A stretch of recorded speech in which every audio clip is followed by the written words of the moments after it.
Bonjour à tous, pour une fois on se retrouve dans les bureaux de Vero TV. Pourquoi? Parce qu'on vient tout juste de terminer le montage de l'interview d'Éric Nenin et on avait très envie de partager ce moment avec vous. Éric nous parle du posilandais, l'art de s'exprimer positivement, et vous allez voir que les mots qu'on emploie pourraient changer notre vie. Sceptique? Il va vous convaincre, regardez.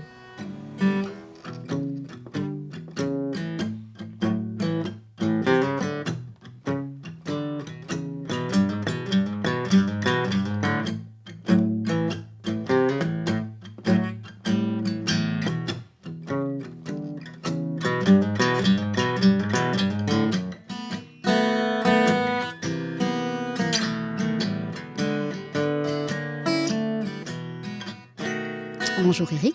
Bonjour Véro. Alors merci de nous recevoir. Dès notre première rencontre, j'ai su que ce rendez-vous aurait lieu. Alors le voici, comment vas-tu? Écoute, je vais bien, je vais très bien. Il y a du soleil dehors, c'est magnifique. Il me faut rien de plus. Donc aujourd'hui tu as 57 ans, 3 chouettes enfants, une femme aimante et puis un métier qui te passionne puisque tu te présentes comme activateur de compétences. C'est joli, mais de quoi s'agit-il? Je pense que ça parle de soi, ça va de soi. Activer des compétences, c'est se distinguer un peu des autres formateurs qui font de la formation. Et puis c'est aller au-delà de la formation. C'est utiliser les moyens utiles et nécessaires pour aider des personnes à acquérir de nouvelles compétences. Voilà en gros. D'accord, on va commencer par le début, hein. Le contexte familial n'a pas toujours été facile et c'est ce qui fait aussi ce que tu es aujourd'hui. Une relation un peu particulière avec un papa qui était ingénieur dans l'âme.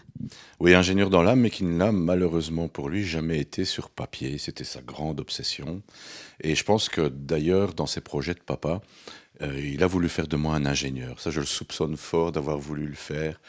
Et voilà quoi, donc un papa assez autoritaire, très exigeant, très directif, et avec qui j'ai parfois été en conflit parce que moi je suis tout en souplesse, tout en douceur, tout en révolte aussi. Et donc voilà, ça a parfois fait des étincelles. D'accord, et puis tu vas, un peu comme dans la chanson, tu m'avais dit en préparant cette interview que tu aurais voulu être un artiste. Tu as finalement arrêté tes études relativement tôt, et puis «errer» entre guillemets un peu avant vraiment de trouver ta voie. Tu feras plusieurs petits boulots, mais toujours dans la vente. Oui, toujours dans la vente, oui, c'est ça. Peut-être que c'était déjà une façon d'être un artiste.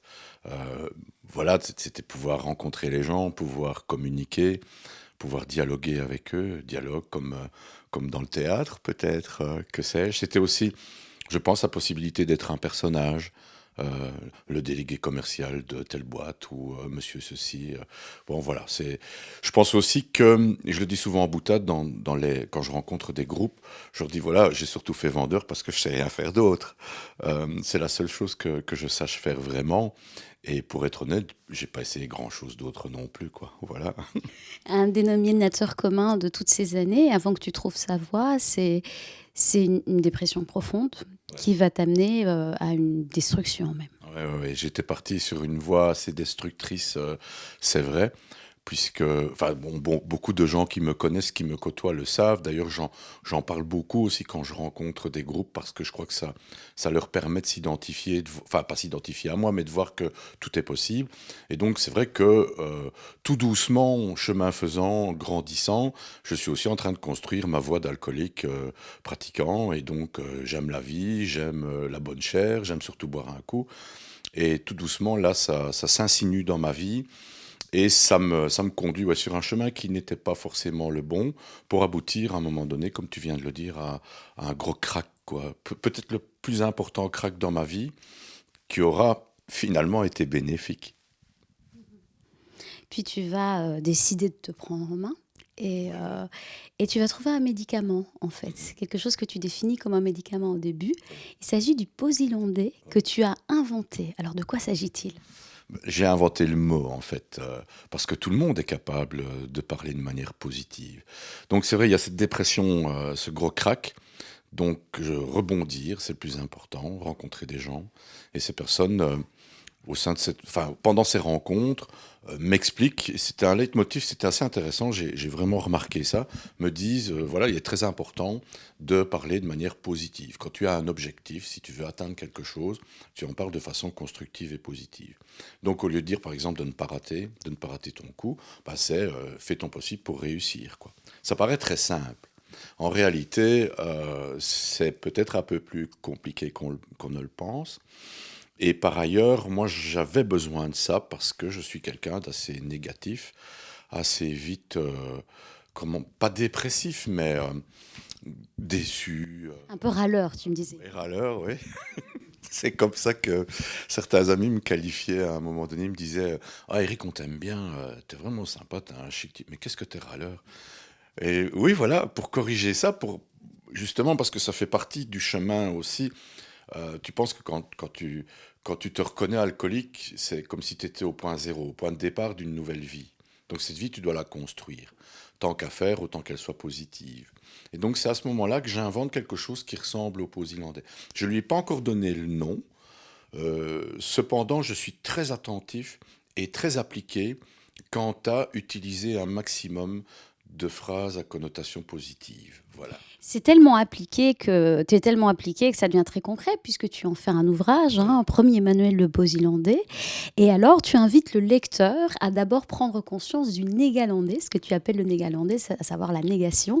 Est-ce que tu peux nous donner quelques exemples de phrases comme ça qu'on utilise au quotidien et qui ont un impact négatif sur notre bien-être finalement? Tout le monde utilise des expressions comme n'oublie pas, euh, comme tu n'aurais pas une petite minute pour moi, tu n'aurais pas un moment à me consacrer, dis, tu ne viendrais pas au magasin avec moi. Et donc toutes ces expressions avec les ne pas, tous ces ne pas, finalement envahissent notre vocabulaire. Quand on commence à prendre conscience de ça, c'est invraisemblable, quoi. Alors évidemment, quand on en parle comme ça, on se dit c'est tentant, on a envie Ouais. d'essayer, mais c'est pas simple. C'est pas simple au point où que toi, tu l'apparentes à une langue étrangère. Oui, en fait, c'est les autres qui l'apparentent à une langue étrangère. C'est eux qui m'ont fait comprendre que ça ressemblait vraiment à une langue étrangère. C'est pour ça que ça s'appelle posylandais. Il fallait lui donner un nom à ce truc, tu vois. Et donc, positif, landais comme irlandais. Donc, très simple, posylandais. Et donc, c'est dans un groupe, un jour, en formation, euh, on en parle, les gens embrayent là-dessus, ils se l'approprient, ils trouvent ça fun, sympa, etc. On doit se revoir la semaine suivante. Ils me proposent d'essayer, ils se disent: «Ah, on va essayer», puis ils reviennent la semaine suivante à la formation, ils me disent: «Bah, c'est difficile ton truc, quoi. C'est difficile, c'est comme si on devait apprendre une langue étrangère». Et c'est vrai que la mécanique est à peu près similaire. C'est comme si tu devais apprendre le japonais. Excepté que le vocabulaire et la grammaire, on les a en stock, hein. C'est du français. Sauf que on est tellement habitué à utiliser ces négations qui sont devenues transparentes. Hein, elles sont totalement transparentes. Elles se sont immiscées dans notre façon de parler. Donc voilà, c'est comme une langue étrangère, c'est le même effort. On doit utiliser, tu expliques le cerveau préfrontal, il faut puis tu donnes des conseils très pratiques finalement pour l'utiliser au quotidien. Est-ce que tu peux nous en donner quelques-uns? Moi, j'ai commencé comme ça. J'ai identifié l'expression négative que j'utilisais le plus. En l'occurrence, c'était pas de problème, que tu as évoqué tout Oui. à l'heure. Et j'ai commencé par changer celle-là.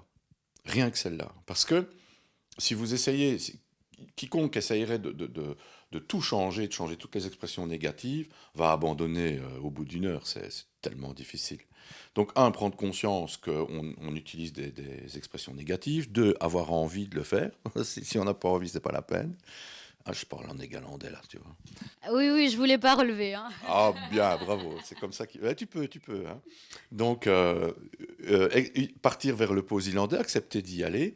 Et là, je pense que le conseil à donner, c'est trouver l'expression négative qu'on utilise le plus. Moi, c'était pas de problème. Donc, j'ai d'abord travaillé sur celle-là. Alors, c'est un peu comme en gymnastique. Tu commences, tu vois, tu as le premier mouvement qui se met en route. Tu arrives à changer une toute première expression. Dès lors, moi, j'ai trouvé que les autres, après, étaient beaucoup plus faciles à changer. Évidemment. Tu m'as dit que tu voyais ta vie comme un film. Ah oui. J'ai envie de te demander quel en est le genre alors? Alors, c'est une série. Ouais, J'adore. ouais, c'est une série parce que il y a des épisodes, il y a des épisodes plutôt sur le ton de la comédie. Il y a des épisodes dramatiques. Il y a des épisodes horribles. Il y a des épisodes un peu de tous les genres, si tu veux. Je pense que d'abord, Ça m'ennuierait que ma vie soit le même film, si tu veux, sur le même genre. Il faut des rebondissements, il faut, et parfois, bon, bah, les rebondissements, ils arrivent pas toujours comme tu as envie, mais non, oui, un film et je dirais une série. Ouais, une série. Tu dis que tu penses aujourd'hui que chacun a le droit de faire ce qui lui est agréable. Ce sont tes mots. Quelle est ta définition du bonheur? Ah, quelle question, on dit. Ouh, ma définition du bonheur. Écoute, je pense que tout le monde la cherche. En même temps, je crois qu'elle n'existe pas. Pourquoi? Parce que le bonheur est là. Le bonheur, il existe à partir du moment où on sait le saisir. Et le bonheur, ce sont tous ces petits instants que l'on parvient parfois à saisir et dont on peut profiter au quotidien. C'est ça le bonheur pour moi, c'est ça la définition du bonheur. C'est pas l'absolu, le bonheur absolu, cette béatitude à laquelle, c'est peut-être le paradis, celui qu'on promet. Non, moi je pense plutôt que le bonheur, là maintenant, c'est du bonheur. C'est du bonheur, je fais quelque chose que j'aime, je suis en compagnie agréable, on fait quelque chose de sympa, c'est du bonheur. La lumière est magnifique dehors, c'est du bonheur. Le bonheur pour moi c'est ça. Il y a effectivement les ingénieurs, mais aussi d'autres personnes très éclairées qui nous permettent d'avancer autrement et qui travaillent pour un développement collectif. Éric Nonin en fait incontestablement partie. Vous avez aimé cette vidéo, alors partagez-la. Quant à moi, je vous retrouve très vite pour une nouvelle émission qui, j'espère, vous inspire et vous fait du bien.